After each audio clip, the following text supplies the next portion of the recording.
Okay. The amount in Alishba's account, rupees 35,000. Alishba's father deposited rupees this. Then Alishba's brother deposited rupees this. Okay students, ये हमारे पास given था, ये तीनों numbers हमारे पास given थे और हमसे पूछा क्या गया था कि आपने बताना है कि अलिशबा के अकाउंट में अब टोटल मनी कितनी है। ठीक है, तो टोटल फाइंड करने के लिए हम क्या करेंगे, ये जो तीनों नंबर्स हैं इनको सम कर देंगे, इनको जब प्लस करेंगे या ऐड करेंगे तो आपके पास ये टोटल मनी आ जाएगी। Okay, this example is same as example number 4।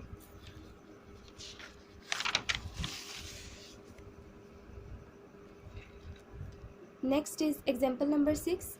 Subtract this from this, यानी आपके पास अब दो नंबर्स गिवन हैं और आपने सब्ट्रैक्शन करनी है, इस नंबर में से ये नंबर माइनस करना है। ओके, जैसे एडिशन में स्टार्ट में हमने एग्जांपल नंबर 2 देखी थी, वो कुछ इस तरह की थी। उस एग्जांपल में क्या बताया गया था कि वंस वंस में ऐड होगा, टेंस में ऐड होगा। सेम इज हियर, सब्ट्रैक्शन में भी हम क्या करते हैं, वंस जो है वंस में से सब्ट्रैक्ट होगा, टेंस में से सब्ट्रैक्ट होगा, 100 में से सब्ट्रैक्ट होगा, and similarly.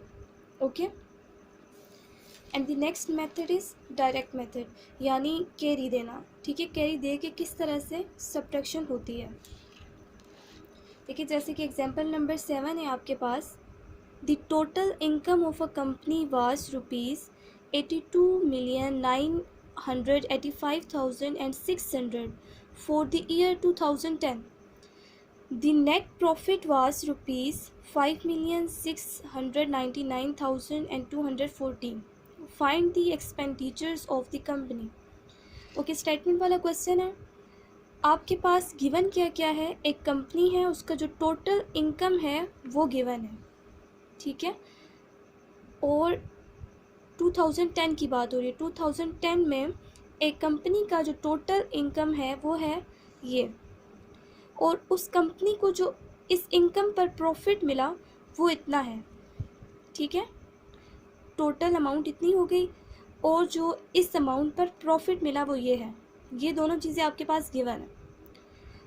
Find the expenditures of the company, आपने कंपनी के एक्सपेंडिचर्स फाइंड करने हैं, यानी कंपनी के अखराजात। एक्सपेंडिचर्स मीन अखराजात, यानी कितना खर्चा आया, कितना कंपनी ने इन पैसों में से खर्च कर दिया। ठीक है, टोटल अमाउंट, टोटल इनकम भी आपको पता है, प्रॉफिट भी पता है। देखिए आप इसको किस तरह से सॉल्व करना है, या फिर हम कैसे फाइंड कर सकते हैं एक्सपेंडिचर्स ऑफ द कंपनी। तो अगर हम इस टोटल इनकम में से अगर हम प्रॉफिट को माइनस कर दें तो जो बाकी रकम बचेगी वो एक्सपेंडिचर्स ऑफ द कंपनी होगा। ठीक है, अब हम इसको ऐड तो नहीं ना कर सकते। देखिए, अगर ऐड करेंगे तो क्या होगा कि वो टोटल इनकम से भी ऊपर चला जाएगा।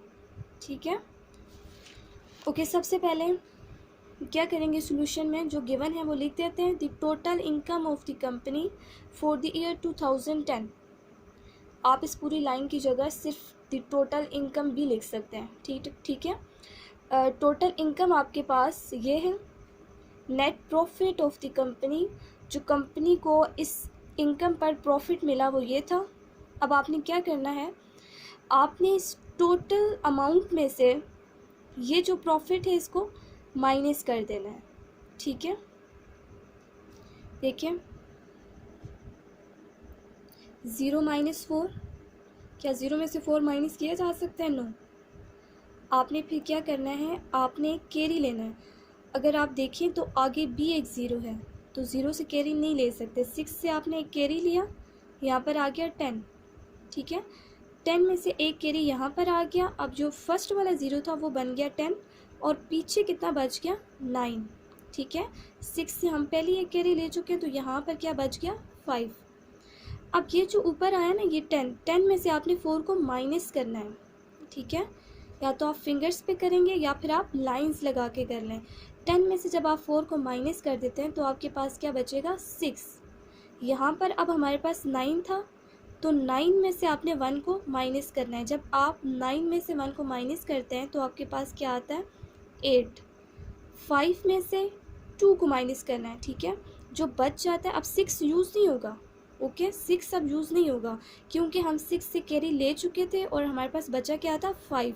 अब 5 में से 2 को माइनस करें तो आपके पास क्या आएगा 3। ओके, नेक्स्ट इज़ 5 में से आपने क्या करना है 9 को माइनस करना है। क्या 5 में से 9 को माइनस किया जा सकता है? नो। क्यों? क्योंकि 5 स्मॉल है, ठीक है, तो स्मॉल में से आप ग्रेटर माइनस नहीं करते हैं। सिमिलरली जैसे यहाँ पर किया, आपने क्या किया 8 से एक कैरी ले लिया, तो यहाँ पर ये क्या बन गया 15। तो अब आपने क्या किया 15 में से 9 को माइनस कर दिया। जब आप 15 में से 9 को माइनस करेंगे तो आपके पास क्या बचेगा 6। ओके, नेक्स्ट हमारे पास 7 रह गया था। 7 में से आप 9 माइनस कर सकते हैं? नो। अब आप क्या करेंगे 9 से एक कैरी लेंगे, यहाँ पर क्या बन जाएगा 17। अब 17 में से आपने 9 को माइनस किया तो आपके पास क्या बचा 8। यहाँ से हम पहले एक कैरी ले चुके थे तो हमारे पास बचा क्या 8। 8 में से 6 को माइनस किया जा सकता है? किया जा सकता है। क्यों? क्योंकि 8 बड़ा है 6 से, ठीक है, तो बड़े में से छोटा माइनस कर सकते हैं। 8 में से 6 को माइनस किया तो 2 आ गया। नेक्स्ट 2 में से 5 को माइनस कर सकते हैं? नो। आपने फिर से कैरी लेना है, तो ये आपके पास क्या बन जाएगा 12। 12 में से 5 को माइनस करेंगे तो आपके पास क्या बचेगा 7। और यहाँ से हम एक कैरी ले चुके थे तो ये आपके पास क्या है 7 एज इट इज़ नीचे आ जाएगा।